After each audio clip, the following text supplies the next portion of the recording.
so glad to see so many women, but I am going to try to talk to the men today because you're really my audience. Men have always played an important role in my career, from my first employer in Stockholm, who was the Italian shoemaker, or shoe importer rather. He taught me everything about running a small business. To my first manager in Silicon Valley, he hired me to do international sales for the tech company. And he told me that I never had to compromise my values in order to make a sale. To my love and business partner, the man who I built an amazing family and 2 enterprise software companies together with. About 1.5 years ago, I started attending events focusing on women in tech in Silicon Valley. Amazing gatherings filled with women, sharing stories, supporting each other, the way that men often complain that women are not doing. But this was the contrary. But to my surprise, there were no men there. And I thought that was pretty strange. If we were talking about improving equality and advancing women to leadership, how come the men weren't part of this conversation? I know who makes the decisions, and they weren't there. So, as we have seen at this event here, the majority of you are men. Many of you are telling me that you don't like it that way. And statistically, 74% of the professional computing positions in the United States are held by men, while men only account for 43% of the total professional positions. In leadership, 83% of the chief information officers and 95% of the CEOs of the Fortune 500 companies are men. That's a lot of guys. So how come I couldn't see them supporting women? Rather than speculate, I decided to go straight to the source. I have done 60 hour-long interviews with different men who represent you, from CEOs to individual contributors, men who've worked in the tech sector from 10 to 30 years. We talked about their upbringing, what they care about their careers, what they think about equality, and what they're doing to support women in the workplace. And to my great surprise, all of them said, no, tech is lacking equality, but it can be fixed. And many of them agreed with me on my 50-50 goal. I want 50-50% of men and women at all levels of the organization.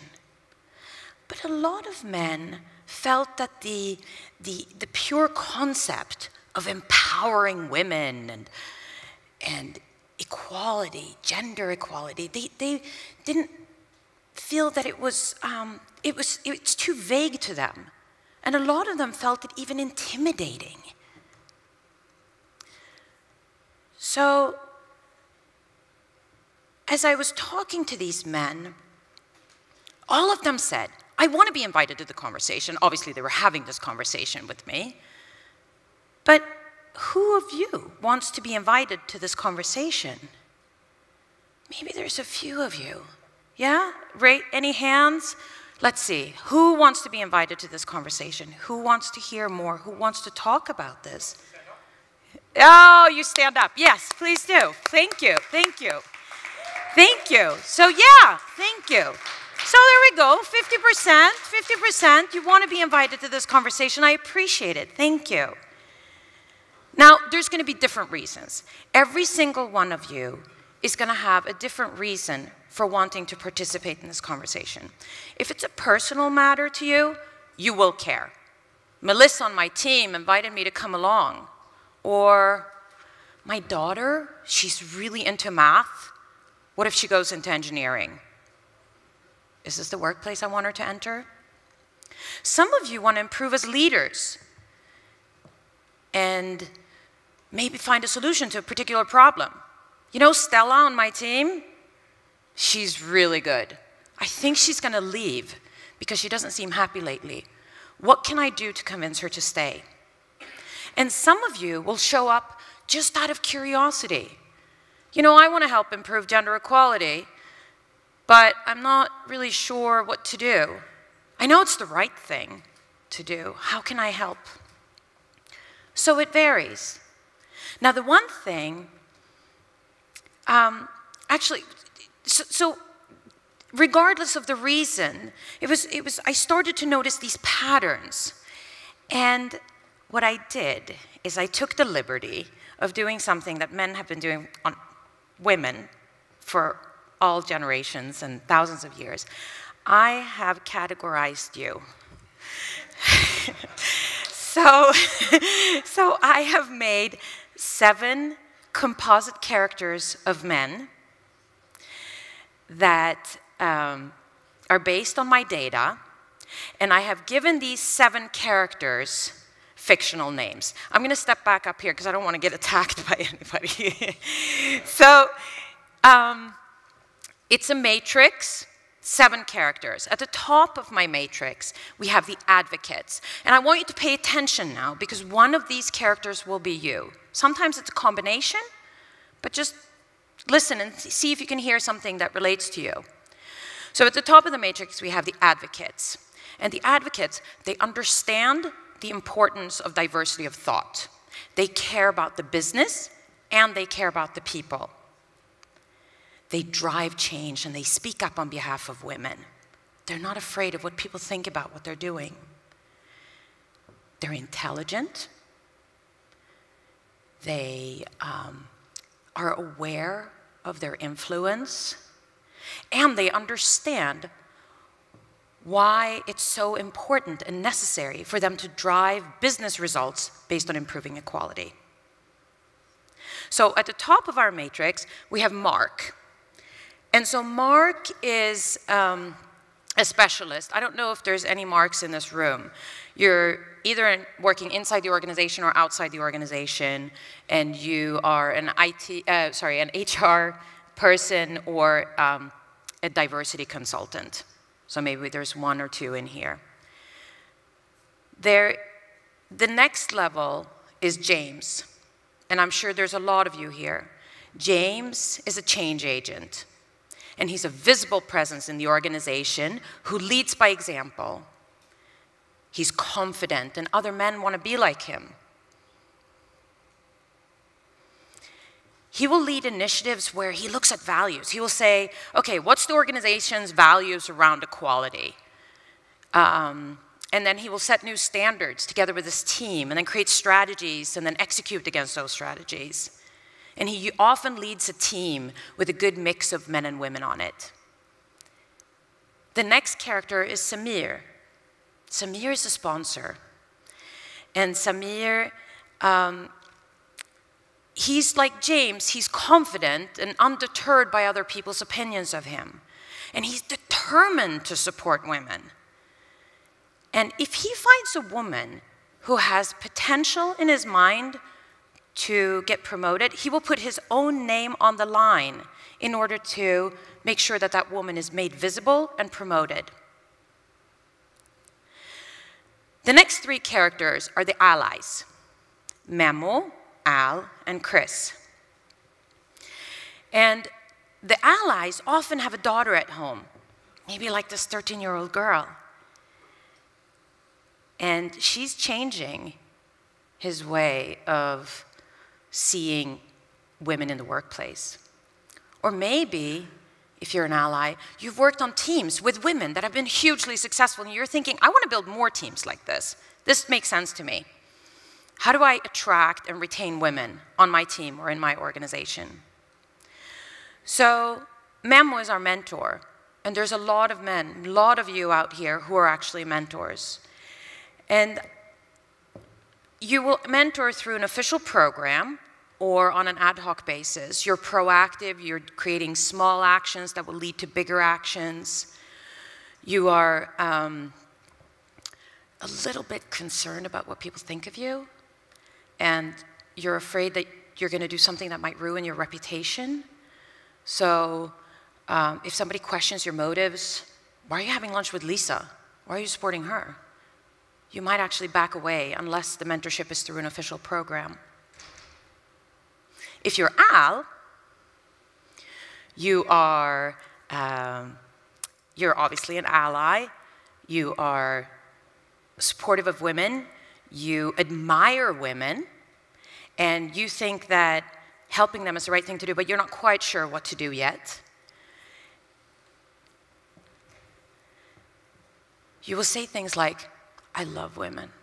I find them super valuable. But you're not quite at the point right now where you'll say, I need a diverse team because it's going to drive innovation. But that will come. And then we have Chris. There's a lot of Chris's out there. Friendly, but the Me Too movement intimidates you. So you tend to withdraw if you feel uncertain about a situation or if you have to choose sides. You will support women on a one-on-one basis, but only somebody that you know really well. So it's either maybe your daughter or your wife, or maybe it's a woman on your team that you've become friends with. And you use those friendships kind of as a shield. So if somebody questions your motives, why are you behaving that way around Jenny? You might say, well, we're friends. And that's okay. At the bottom of our matrix, we have Richard. He goes by his nickname. He is insecure, and he prefers status quo. He fears that women are going to replace men in the workplace. I don't spend a lot of time trying to convince Richard to become an ally, but he's good as a reference point. So anyway, so now we have our 7 characters. Great. What can you do with this information? As Jed just mentioned, I am writing a book on this, and I'm outlining in the book the matrix, the different characters in detail. And rather than me telling you what to do, because I hate being told what to do, and I'm sure all of you are the same, I'm actually sharing the stories of the people that I've interviewed. And they will show what the person above you is doing.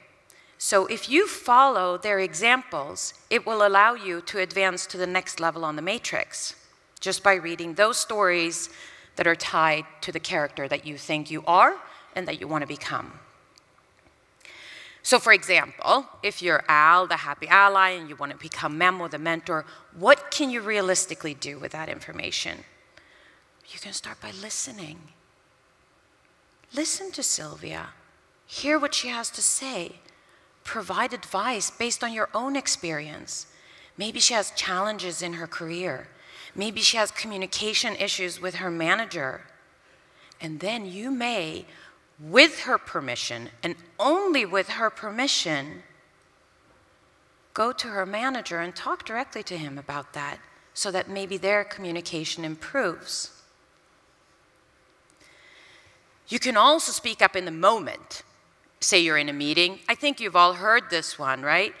You're in a meeting and you say, hey, I want to hear what Julia thinks. Or, Julia said something really interesting last week. Why don't we talk about that? So all gestures of support, big or small, will make you advance from an Al to a Memo. And so regardless of what character you are, regardless if you're an advocate or an ally, there's always more you can do for the women in the workplace and for the business as a whole. And it's obviously up to each and every one of you to decide how involved you want to be and how much you want to do, if you want to do something big or small or anything at all. And it's not up to me or to us as co-workers and industry experts to judge or criticize you. This is just an invitation for you to learn how individual contribution by many can lead to meaningful change. Taking your responsibility, doing your share. So with that said, I'd like to invite every one of you to think about one woman in your workplace, in your organization, or somebody who you're connected with through work. Think about if she maybe needs a friendly word, a conversation, some advice in her career. Sit down and listen to her and ask her. All you got to do is ask. Ask her how you can help and support her. Just like Memo would do. Or maybe you go back and you say, all right, I'm going to take 5 minutes and I'm going to think about, what is equality to me? What are my values around this? Are they the same as the organization that I represent? Sit down with your team and just talk through it. Write down your values. And then hire and promote based on those values, the way that James would do.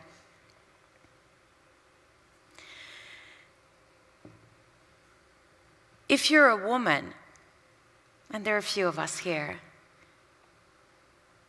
if you're successful in your career and things are going really well for you, I'd invite you to identify an Al or a Chris. And mentor them to become allies of women. Because Al and Chris have the greatest potential to become stronger supporters of women and minorities in the workplace. And if you're a woman who is struggling, who feels like I'm not being seen or heard or respected the way that I would like to be, then you need to identify a James or a Samir and enlist their help. So, as I said in the book, I will share stories. And one of them is, I was talking to a man, a Samir, to me, and he said to me, you know, I was sitting in my office, and one of my employees comes in. She sits down and she starts crying. And I had known her for a long time. And we had a good professional relationship, and we'd also become friends. And she was struggling because she really wanted to advance her career. But she and her husband also wanted to start a family. And the stress and of the combination of the two was really getting too much for her. And so Samir told me, you know, I really listened to what she had to say. I tried to approach her as a human being and think outside of the stress at work and her just as a coworker. And he managed to tune in enough and have a few conversations with her around the topic where they talked about life. And they talked about things that were important to her, things outside of work. And he said, I think that I made her realize things, that it was okay to talk about these things at work if I just gave her, you know, the listening ear but no judgment. So after a few meetings that they had talked about it, he had given her the option. He had said, you can take a sabbatical, so you have a guaranteed place to come back to if you want to. But she chose to leave completely. So she left the workplace, and then 3 years later, she let him know that she was looking for a job again. And he quickly hired her back. And he said that she is a rock star. She's fantastic. She's so excited to be back at work. She has a family now. And I just think that that's a super great example of somebody sponsoring a woman in the right way. There are so many of you who are Samirs, and sometimes you have to dig a little bit to figure out what it is that you're actually already doing in your support of women and minorities in the workplace. Think about what you have already done. Do more of that. So many of you tell me, the best manager I ever had was a woman. Or my daughter is at home, you know, they're making me think about things that I haven't thought about before. I think sometimes you just need a little encouragement and some practical advice. I hope this was a good start. And of course, I hope you'll read the book. Thank you.